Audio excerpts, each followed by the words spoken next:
audiovisuel public. Et je cède la parole à Marie Angeman, qui est notre rapporteure spéciale. Alors, je ne sais pas s'il est... non, Madame Calvez n'est pas là, qui est rapporteur pour avis, ni Alain David. Très bien, Madame Magne, vous avez la parole. Merci, Monsieur le Président. Chers collègues, mon rapport spécial porte sur les crédits demandés pour 2019 de la mission Médias, Livres, Industrie culturelle et du compte de concours financiers Avance à l'audiovisuel public. L'ensemble des crédits demandés en 2019 pour ce périmètre atteint 4,4 milliards d'euros, dont 87% sont alloués au secteur de l'audiovisuel public. J'aimerais souligner dès à présent la forte contribution du secteur de l'audiovisuel public à la maîtrise des dépenses publiques, avec une diminution importante des crédits qui lui sont dédiés pour la deuxième année consécutive.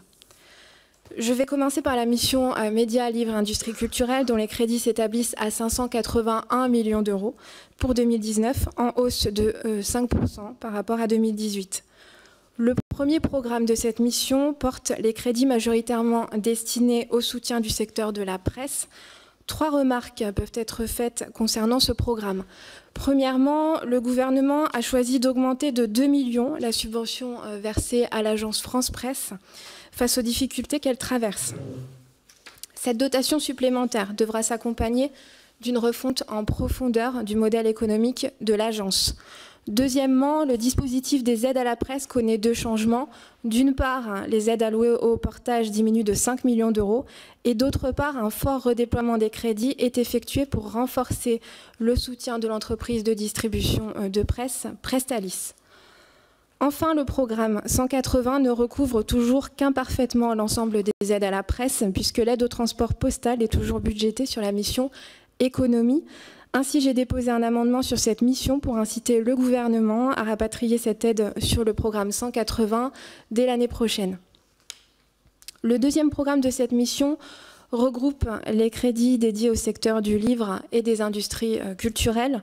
Ce programme est marqué par une mesure importante de périmètre, puisque le financement du Centre national du livre se fera à partir de 2019 par dotation budgétaire et non plus par l'affectation de taxes. Je salue cette démarche qui permet utilement de renforcer la lisibilité de l'autorisation budgétaire du Parlement. Ce programme pose cependant 2 difficultés. D'une part, le gouvernement a annoncé la budgétisation de 5 millions d'euros pour amorcer le financement du Centre national de la musique, initiative que je soutiens par ailleurs. Cependant, le projet de loi de finances actuel ne dispose d'aucune ligne budgétaire correspondant à ces 5 millions d'euros. Je présenterai donc un amendement en séance pour transcrire cette promesse gouvernementale dans le budget en incitant le gouvernement à lever le gage financier pour ne pas pénaliser, bien sûr, les politiques publiques portées par cette mission. D'autre part, j'attire l'attention sur le manque de lisibilité du soutien au cinéma et aux œuvres audiovisuelles qui reposent uniquement sur des taxes affectées et des dépenses fiscales insuffisamment chiffrées. Je souhaite désormais m'attarder quelques instants sur le compte de concours financiers Avance à l'audiovisuel public. Dans le cadre de la réforme de l'audiovisuel public, une démarche de rationalisation des ressources publiques allouées au secteur a été initiée l'année dernière et se poursuit cette année. Ainsi, la dotation nette totale versée aux sociétés de l'audiovisuel public sera de 3,8 milliards d'euros en 2019, en baisse de 1% par rapport à 2018. À l'horizon 2022, il est prévu que cette dotation ait baissé de 190 millions d'euros par rapport à 2018. Cette diminution des ressources publiques touche l'ensemble des sociétés.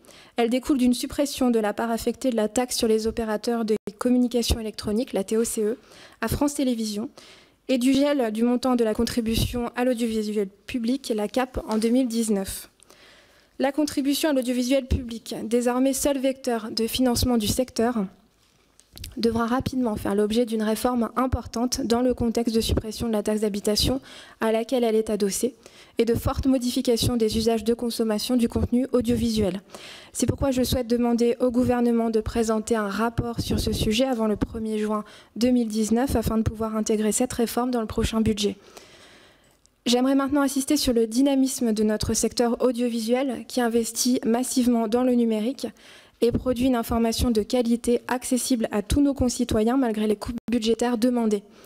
Des coopérations sans cesse plus fortes sont créées entre les différentes sociétés de l'audiovisuel public, la plus marquante étant celle réalisée autour de la chaîne France Info, qui permet le fonctionnement d'une chaîne en continu de service public ambitieuse et prometteuse. Si la réduction de la masse salariale et la mutualisation des moyens s'avèrent nécessaires, certaines coûts budgétaires pourraient être questionnées. Je pense notamment à la suppression de France 4 sur le canal linéaire. Pour autant, je salue les efforts réalisés qui concilient la création, la synergie des compétences et une offre de proximité à l'image de la chaîne de Nouvelle-Aquitaine de France 3, NOA. Je conclurai ce propos en m'interrogeant sur la débudgétisation prévue par le gouvernement du financement du chantier de la Maison de la Radio. Il est indiqué dans les documents budgétaires qu'un financement ad hoc serait prévu sans que sa forme ou son montant ne soit précisé. Je déposerai donc un amendement en séance pour inciter le gouvernement à budgétiser cette dotation ou pour avoir à minima une explication sur la forme que prendra ce financement. Je vous remercie. Merci. Merci beaucoup, Madame Magne. Y a-t-il des demandes de prise de parole des groupes sur l'ensemble des crédits, La République En Marche, les Républicains, Madame Lacroute? Oui, Monsieur le Président, merci, Madame le rapporteur. Alors, moi, je voulais faire quelques commentaires sur ce rapport et sur les crédits. Donc, là encore, une nouvelle fois, vous l'avez souligné, la maîtrise des dépenses publiques, on peut effectivement s'en féliciter, mais c'est quand même une fois de plus un coup de rabot à l'audiovisuel, alors avec des vraies questions derrière. Et ce qui interroge, c'est notamment ces arbitrages très tardifs qui ont été menés et la preuve, puisqu'il n'y a pas de budget prévisionnel pour France Télévisions, Radio France et France Média Monde, qui sont quand même des organismes dans le paysage de l'audiovisuel qui sont importants, et on peut regretter qu'on leur demande des économies sans les accompagner dans cette réduction des dépenses. Et puis je voulais revenir sur la TOCE qui est une fois de plus totalement cette fois-ci déviée de son affectation, puisque sans rappeler l'origine de cette taxe, mais qui avait été créée en 2009 pour compenser la suppression de la publicité en soirée sur les chaînes publiques, et elle était affectée à France Télévisions. Elle est totalement déviée de ce fléchage pour être réintégrée totalement dans le budget de l'État. Donc on en revient toujours à ce qu'on a dit pendant la première partie du budget, la problématique des taxes affectées. Alors j'ai bien compris que le rapport Berger envisageait d'élargir la régulation de l'audiovisuel à de nouveaux usages. Donc ça veut dire en clair qu'on va peut-être taxer un peu plus les Français, et puis regretter la disparition de certaines chaînes que l'on va retrouver uniquement sur Internet. Et là aussi, une véritable inquiétude, puisqu'on sait que sur certains territoires, on a des zones blanches et des accès à Internet qui sont quand même très mauvais. Et donc, c'est une fois de plus les Français dans les territoires ruraux qui vont être pénalisés par ces décisions. Parler des taxes, la hausse des taxes des carburants et de toutes les mesures qui affectent le monde rural. Donc un vrai regret par rapport à ces décisions qui sont prises pour cette année budgétaire 2019. Merci. Merci. Madame n'est pas là, Madame Grégoire. Oui. Oui, je voudrais juste dire un mot à la suite de l'intervention de Madame Lacroute. On aura le plaisir d'en reparler, je crois, dans les auditions de cet après-midi. Il y a quand même une ambition forte gouvernementale en ce qui concerne le plan très haut débit qui est maintenu, conforté et consolidé. Je pense que ce qui est important aussi dans le rapport de Madame Berger, et je crois aussi de Monsieur Bournazel, je trouvais intéressant de mentionner que l'usage en réalité de l'audiovisuel a beaucoup évolué et qu'on est aujourd'hui face à un usage qui dépend beaucoup du terminal et du médium qui diffuse. Et je pense qu'il est faux de laisser dire qu'on va encore augmenter des taxes à l'aune de ce rapport, alors même qu'il y a une réflexion qui me semble tout à fait légitime sur le fait que les Français regardent ces médias, mais pas forcément sur le poste de télévision en 2018. Donc je voulais juste préciser la chose parce que je le trouve important dans le rapport Berger, même si j'entends l'inquiétude de Madame Lacroute. Le MoDem n'est pas là. D'autres groupes, Monsieur Larive?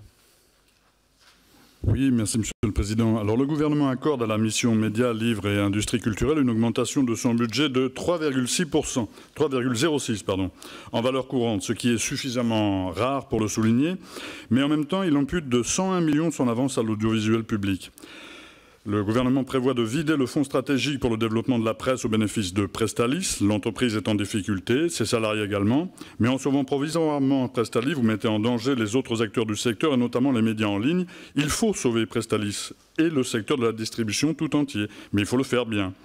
Nous proposons la création d'une coopérative unique de distribution de la presse soutenue par l'État. Cette possibilité d'organisation intelligente et raisonnée de la distribution de la presse a déjà été proposée par notre collègue Marie-Georges Buffet dans sa proposition de loi de 2013. Dans la même logique, les aides au portage de la presse doivent être supprimées pour soutenir les médias de proximité. Il faut donc organiser plus simplement et plus complètement la distribution de la presse en France. Le projet de loi de finances du gouvernement acte que le budget de France Télévisions chute de 68 millions d'euros. À cette forte diminution, il faut ajouter la suppression de l'affectation de la TOCE de 85 millions d'euros. Depuis la création de cette taxe destinée à compenser le manque à gagner dû à la suppression de la publicité après 20 heures, son affectation au budget de France Télévisions se fait de plus en plus discrète. Cette taxe a une affectation, nous devons la faire respecter. Si le reste du budget est en souffrance, alors créons de nouvelles taxes ou faisons de nouvelles économies sur les cadeaux nantis dissimulés en niche fiscale notamment. Ce n'est pas le budget de France Télévisions qui doit souffrir de l'incapacité du gouvernement à équilibrer les autres postes de dépenses. Rien ne justifie de telles coupes dans les budgets. Arte, moins 6,9 millions, Radio France, moins 14 millions, France Média Monde, moins 6,12 millions, l'INA, moins 2,7, TV5 monte, moins 3,2. Le gouvernement affaiblit encore une fois l'audiovisuel public pour satisfaire des injonctions budgétaires qui ne feront que dégrader à la fois les conditions de travail dans le secteur et la qualité des programmes proposés à nos concitoyens et concitoyennes. Le gouvernement ne fait pas un budget en fonction d'objectifs qualitatifs de satisfaction de la population. Le seul objectif, c'est de réduire et encore réduire. L'audiovisuel public que notre président a qualifié de honte de la République mérite sûrement une réforme profonde. Nous devons lui affecter plus de moyens. Nous souhaitons la titularisation notamment des permittents du service public audiovisuel. On ne travaille pas correctement en situation précaire. C'est un effort budgétaire, c'est vrai, mais une nécessité sociale et d'utilité publique pour le bon fonctionnement de l'audiovisuel public. Pour nous, l'audiovisuel public doit être le garant de la qualité de l'information et des programmes en termes de découverte de nouveaux horizons et donc d'éveil des consciences. Le désengagement de l'État, décidé ces 15 dernières années à travers une politique d'austérité budgétaire et de suppression d'emplois, nuit aux ambitions d'un véritable service public. Le budget global de l'audiovisuel public en France est de 4,3 milliards d'euros. En Allemagne, c'est le double. Nous voulons donner aux entreprises publiques de l'audiovisuel les moyens de devenir des acteurs majeurs du numérique et de la production de programmes de qualité. De telles ambitions nécessitent des budgets à la hauteur de celles-ci. Enfin, dans cette mission, il devrait figurer pour nous le budget du Conseil de déontologie des médias dont M. Riester a parlé hier en commission culture et il a donné un avis favorable à cette création de ce Conseil. Françoise Nyssen l'avait encouragé d'ailleurs, ce développement de ce Conseil. Nous espérons que le nouveau ministre, cette commission et l'Assemblée nationale dans son ensemble se rallieront à notre proposition de constitution d'une telle entité. C'est en redonnant confiance dans les médias et en les rendant plus impartiaux, plus justes, plus honnêtes par l'intervention d'un conseil de déontologie que de la profession que nous résoudrons la véritable crise qui mine ses fondations. Assurons donc l'honnêteté des médias par le conseil de déontologie. Soutenons les bibliothèques de proximité, organisons rationnellement le secteur de la distribution de la presse autour d'une coopérative unique, assurons un statut aux travailleurs de l'audiovisuel et pérennisons les budgets pour assurer la qualité des programmes. Voilà, M.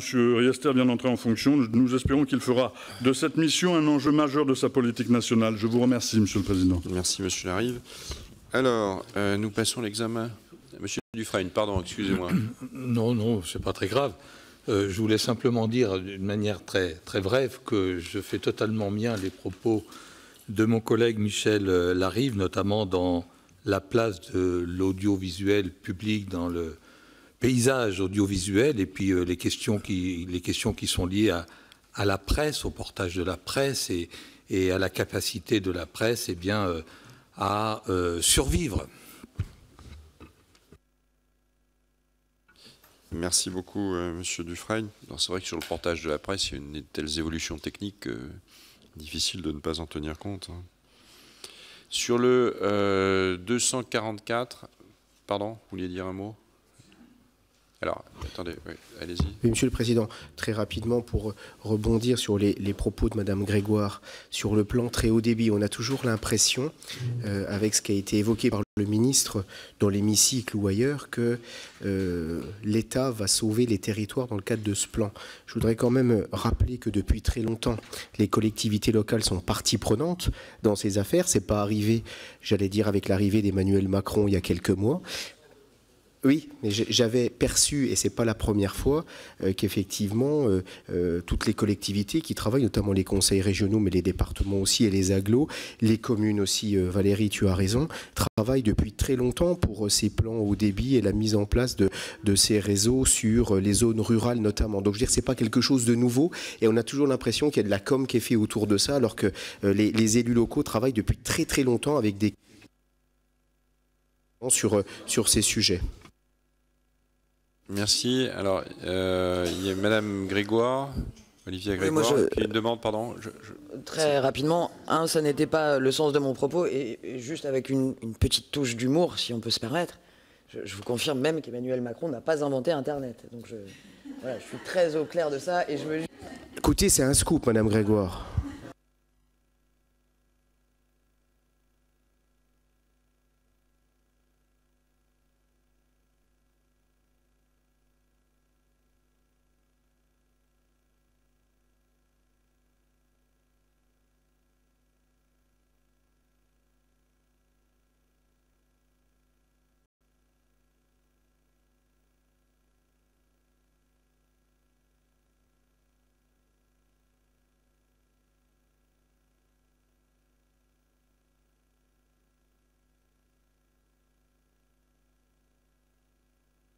Assez correctement. Monsieur Larive. Non, je pensais que vous souhaitiez. Très bien. Nous passons à l'examen des amendements. Donc, si vous le souhaitez, si vous le voulez bien, le 244, Monsieur Larive ou Monsieur Coquerel. Oui. Alors cet amendement qui vise à transférer les crédits de l'action 02 du programme Presse et Médias vers l'action 01, aide à la presse de proximité, d'un nouveau programme intitulé le soutien au pluralisme et aux médias de proximité. Pour abonder ce fonds, nous avons décidé d'utiliser l'intégralité du fonds dédié au portage de la presse. Il nous semble indispensable de repenser complètement l'organisation de la distribution de la presse dans notre pays. Nous ne sommes absolument pas satisfaits du rapport de Marc Schwartz sur lequel le ministère semble vouloir s'appuyer. Le rapport ne trouve pas les bonnes solutions à nos yeux pour assurer une distribution respectueuse du pluralisme et de la presse sur tout le territoire national. C'est pourquoi nous préconisons la mise en place d'un programme qui permette d'assurer la solidarité entre les différentes sociétés éditrices de presse, la liberté effective d'être distribuée, l'impartialité de la distribution, l'indépendance et le pluralisme de la presse, d'information générale, politique. C'est évidemment un amendement qui cherche qu'à améliorer à la marge la situation actuelle. Une solution durable serait de mettre en place à nouveau, comme je vous l'ai dit, une coopérative unique soutenue par l'État, se chargeant de la distribution de la presse à l'échelle nationale. C'est la proposition de loi Buffet de 2013 à laquelle je vous conseille de porter à nouveau votre attention si vous êtes sensible aux défis rencontrés par les réseaux de distribution de presse dans notre pays. Merci. Merci, Madame la rapporteure spéciale. Oui, vous souhaitez donc créer un nouveau fonds de soutien au pluralisme et aux médias de proximité à hauteur de 40,8 millions d'euros, ce qui représente presque la moitié du montant des aides budgétées sur l'action 2, aide à la presse du programme 180. Ces crédits m'apparaissent donc supérieurs à l'aide au portage que vous semblez vouloir supprimer, qui s'établit à 26,5 millions d'euros pour 2019. Ce nouveau fonds aurait donc pour objectif de refondre l'ensemble des aides à la distribution, mais aucune précision n'est apportée sur ces modalités de fonctionnement. Je vous rappelle qu'une réforme est également en cours sur le système de redistribution de la presse, en cours d'élaboration, vous l'avez dit. En l'absence de précision sur les aides que vous souhaitez transférer dans votre nouveau programme et sur les modalités de fonctionnement même de ce nouveau fonds, ce sera un avis défavorable dans la mesure où cet amendement ne me paraît pas opérationnel. Merci. Merci. Qui est pour? Qui est contre? Il n'est pas adopté. Le 243, Monsieur Coquerel, Monsieur Larive.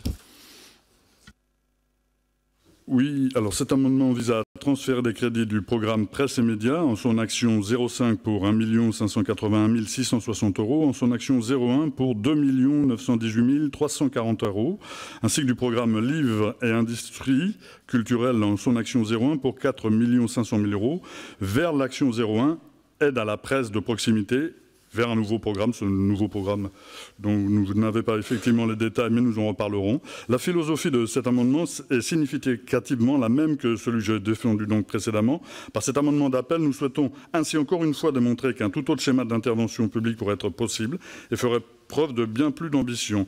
La situation de Prestalis nous préoccupe, c'est une évidence, mais le gouvernement prend de grands risques en vidant les fonds stratégiques pour le développement de la presse pour financer le redressement provisoire de cette entreprise. C'est évidemment un redressement provisoire car la distribution de la presse est en complète mutation et renflouer Prestalis de quelques millions, c'est s'assurer de devoir recommencer l'opération dans quelques années. Il faut donc sortir des réponses conjecturelles pour oser la refonte structurelle dont a besoin le secteur. Le rapport Schwartz lui-même note les profondes mutations de la distribution de la presse qui mettent aujourd'hui en difficulté Prestalis. À nous de trouver la réponse la plus adaptée. Je renouvelle donc l'idée qu'il faille asseoir une presse libre, plurielle et diverse sur un monopole de la distribution de la presse par une coopérative soutenue par l'État. Merci. Merci. Madame la rapporteure spéciale. Oui, donc vous proposez de créer un nouveau programme doté de 9 millions d'euros pour financer un monopole de distribution de la presse comme réponse à la crise que traverse Prestalis et vous souhaitez refondre le système des aides à la presse.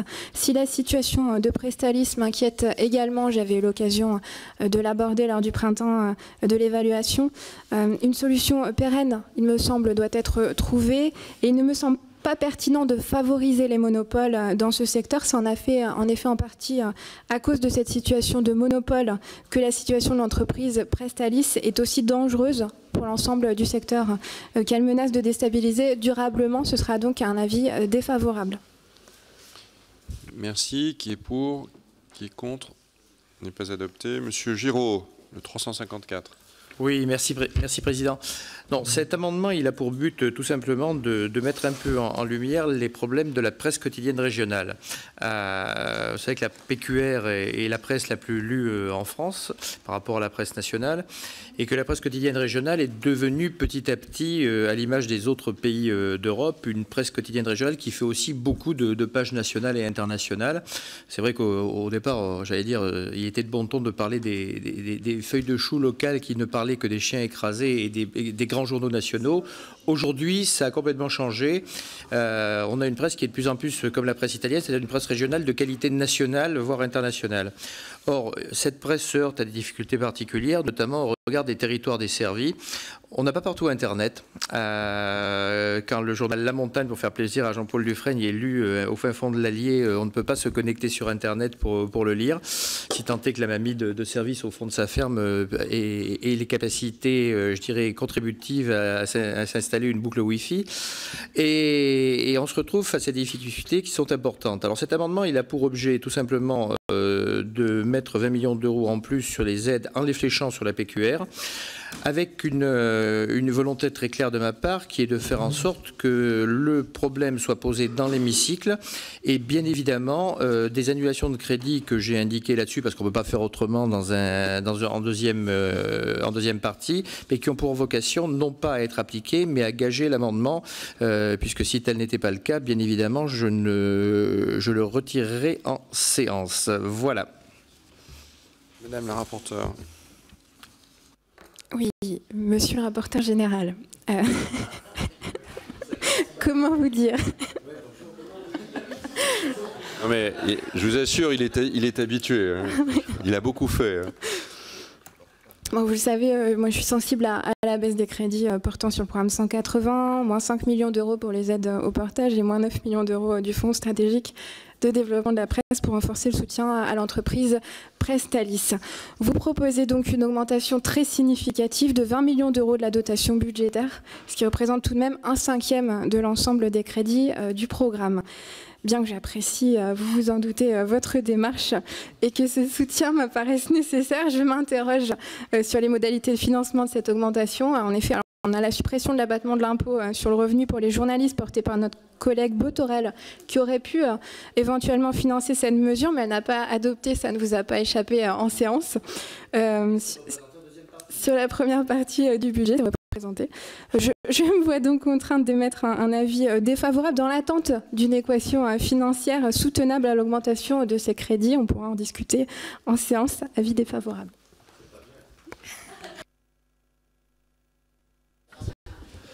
Alors, donc après un avis favorable du rapporteur général et défavorable de la rapporteure spéciale, si j'essaie d'expliquer, nous on ne voudrait pas s'en mêler. Mais y a-t-il une demande de prise de parole? Donc on va voter qui est pour l'adoption de l'amendement de Joël Giraud, qui est contre. Il n'est pas adopté.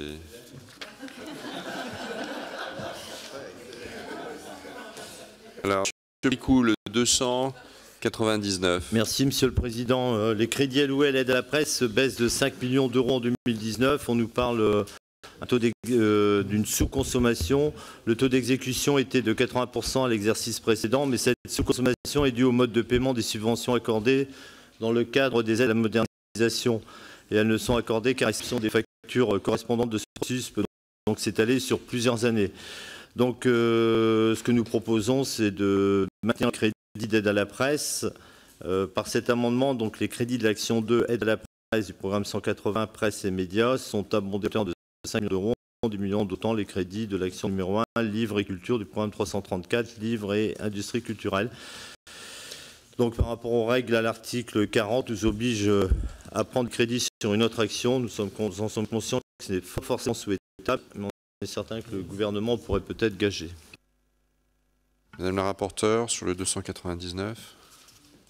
Oui, l'action 2 du programme 180 qui porte sur les crédits destinés à soutenir le secteur de la presse fait l'objet d'une diminution de 5 millions d'euros. Le rapporteur général nous quitte.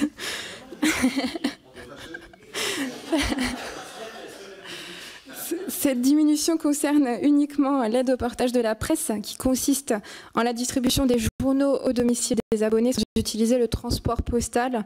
La diminution de cette aide est justifiée par l'ajustement du financement public à la baisse des volumes portés qui est observé. Dans un contexte à la fois de réduction de la dépense publique et de développement du numérique, il est nécessaire de réaliser des économies et on va les chercher là où elles peuvent l'être. Moi, j'émettrai un avis défavorable à votre amendement. Merci. Qui est pour? Qui est contre? Il n'est pas adopté. Vous êtes pour. Mais vous allez pouvoir être pour le 300 aussi. Merci. Donc le droit de prêt en bibliothèque, 9,4 millions en 2018. Donc instauré donc, par la loi 2003-517 du 18 juin 2003 relative à la rémunération du titre de prêt en bibliothèque et renforçant la protection sociale consiste à ce que l'État verse une rémunération aux auteurs et aux éditeurs en contrepartie de prêt de leurs ouvrages en bibliothèque. Donc elle est calculée sur la base d'un forfait par lecteur inscrit. Les bibliothèques complètent ce dispositif par un versement de 6% sur les livres qu'elles achètent. Les sommes ainsi récoltées contribuent également au financement d'un régime de retraite complémentaire au profit des écrivains, des illustrateurs et des traducteurs. Donc pour l'USNEF, vous avez tout simplement supprimé ce droit, c'est pourquoi nous vous proposons de le rétablir. Madame la rapporteure. Oui. Le droit de prêt en bibliothèque, qui constitue l'un des principaux dispositifs de l'action en faveur de l'économie du livre, est inscrite sous la sous-action numéro 4, édition, librairie et profession du livre du programme 334 en tant que dépense de fonctionnement. Je suis assez surprise par votre amendement dans la mesure où la dotation prévue est la même que l'année dernière, soit 9,4 millions d'euros. Je vous demande donc de retirer votre amendement qui m'apparaît sans objet. Effectivement, après vos explications, il est retiré. Merci. Nous allons passer au vote, sauf s'il y a des demandes de parole préalablement. Nous passons au vote sur les crédits de la mission Médias, Livres et Industrie culturelle, qui est pour, qui est contre, Ils sont adoptés. Nous passons à l'examen des amendements sur la mission avance à l'audiovisuel public.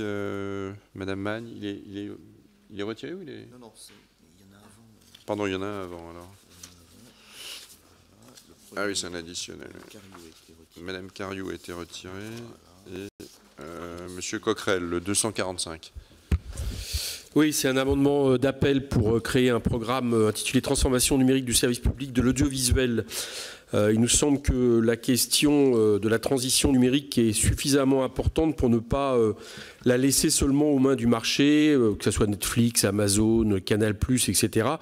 Et donc l'État et notamment le service public de l'audiovisuel doit pouvoir justement disposer de tous les moyens et de tous les dispositifs nécessaires pour se donner les moyens d'exister. Donc on propose un fonds de soutien et un organisme de pilotage approprié. Il nous semble que c'est nécessaire pour être à la hauteur de notre époque. Voilà, merci. Merci, Madame la rapporteure. Oui, alors je suis tout à fait d'accord avec vous concernant l'importance de la nécessité de l'adaptation au numérique de notre service public de l'audiovisuel. J'ai constaté lors des travaux que j'ai menés dans le cadre de la préparation du budget pour 2019 le dynamisme de toutes les sociétés de l'audiovisuel public sur ce point précis. Par exemple, France Télévisions a augmenté de 70% le montant de son investissement dans le numérique entre 2012 et 2018 et prévoit encore de doubler ce budget pour atteindre 200 millions d'euros à horizon 2022. Je dirais que face à la volonté des sociétés de s'engager profondément dans la transformation numérique, je ne pense pas qu'un fonds de soutien et de pilotage spécifique soit nécessaire pour sanctuariser ces investissements. Je préfère laisser à chaque société des marges de manœuvre pour élaborer son budget selon ses propres arbitrages. J'émets donc un avis défavorable. Merci. Qui est pour? Qui est contre? Il n'est pas adopté. Alors, sauf s'il y a des demandes de parole, nous passons au vote sur les crédits. Et vous avez un amendement? Ah oui, non. Ah oui, vous avez un amendement non rattaché, donc on vote d'abord les crédits. Les crédits donc avancent à l'audiovisuel public. Qui est pour ces crédits? Qui est contre? Ils sont adoptés. Alors, amendement additionnel ou article additionnel? Oui. Madame Magne. Alors, 487. Cet amendement a pour objet de demander un rapport au gouvernement sur la réforme de la contribution à l'audiovisuel public qui sera remis au Parlement le 1er juin 2019. En effet, 2 éléments incitent à une inscription rapide de cette réforme dans le prochain projet de loi de finances. D'une part, la suppression complète de la taxe d'habitation annoncée par le président de la République au plus tard pour 2021, qui conduit à la disparition du vecteur de recouvrement de la CAP, qui est adossé à la taxe d'habitation. Et d'autre part, la transformation des modes de consommation et le problème d'équité qui en découle, puisque des contribuables consomment aujourd'hui les contenus audiovisuels proposés par voie numérique. Ce rapport devra être remis avant le 1er juin 2019 pour permettre d'engager suffisamment en amont les réflexions nécessaires à l'inscription de cette réforme dans le PLF 2020. J'ajoute par ailleurs qu'il me semble nécessaire d'entamer une réflexion sur l'avenir de la CAP en parallèle de la réforme de l'audiovisuel public qui doit intervenir lors du premier semestre 2019. Merci. Des commentaires? Donc on passe aux voix. Qui est pour? Qui est contre? Il est adopté. Écoutez, nous en avons terminé.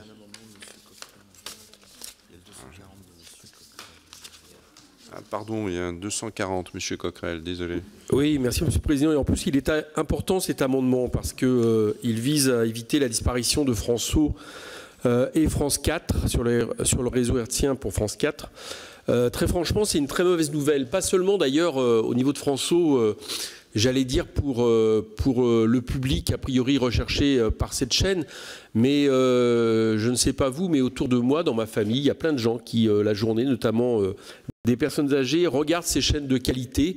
Et je peux vous assurer que la disparition de ces chaînes est vécue comme un très mauvais coup sur la qualité du service public et également sur tous ceux qui étaient habitués à voir ainsi des documentaires, des choses de qualité qui faisaient honneur au service public. Donc il y a eu un rapport rédigé par Aurore Berger sur la réforme de l'audiovisuel, manifestement qui posait cette préoccupation.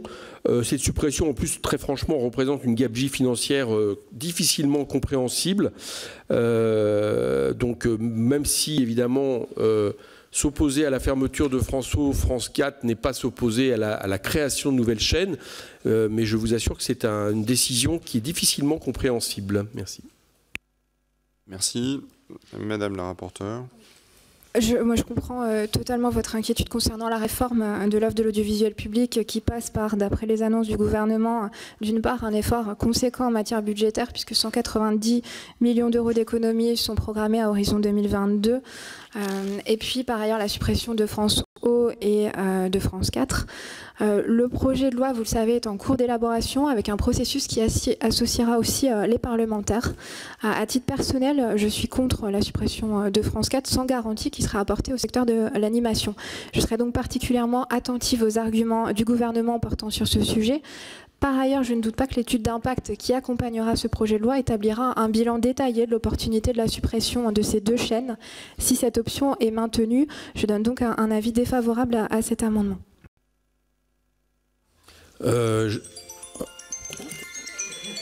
Excusez-moi, c'était...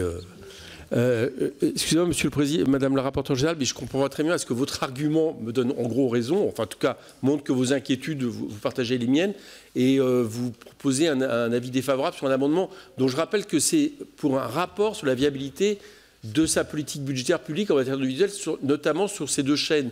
Donc je pense que vous auriez pu avoir une autre décision dans ce sens. Voilà, c'est pas... Ah, mais d'accord. C'est un avis défavorable. Oui. C'est un avis défavorable dans le sens où on a déjà beaucoup de rapports, notamment des rapports parlementaires. Vous avez parlé de celui d'Aurore Berger. Beaucoup de rapports ont déjà été faits et la réforme est en cours. Elle arrivera assez vite lors du premier semestre 2019. Il y a un dialogue qui est engagé à la fois avec les sociétés de l'audiovisuel public et avec le gouvernement. C'est la raison pour laquelle je donne un avis défavorable. Madame Calvez, qui est rapporteure pour avis de la Commission des affaires culturelles. Merci, Monsieur le Président. Juste pour compléter les propos de Marie-Ange Magne, effectivement, il existe déjà des rapports, de nombreux rapports. Sur ce point-là, précisément, non.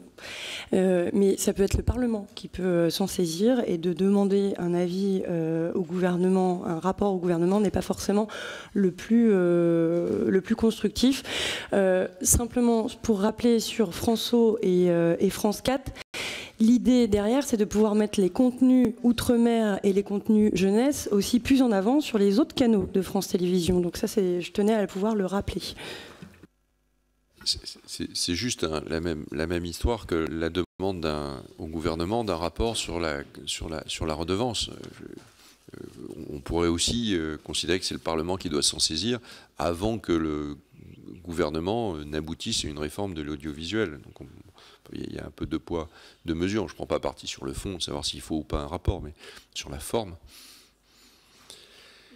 Bien, vous maintenez votre avis. Si je peux me permettre, oui, bien sûr, le fait est qu'il y a déjà plusieurs rapports parlementaires qui ont été faits sur la réforme de la CAP. Donc la question maintenant, c'est quels sont les chiffres objectifs, et c'est pour ça qu'il y a une demande de rapport auprès du gouvernement. Très bien. Donc, qui est pour l'amendement de M. Coquerel? Qui est contre? Il n'est pas adopté. Prochaine réunion cet après-midi à 15h sur les crédits des missions justice et économie.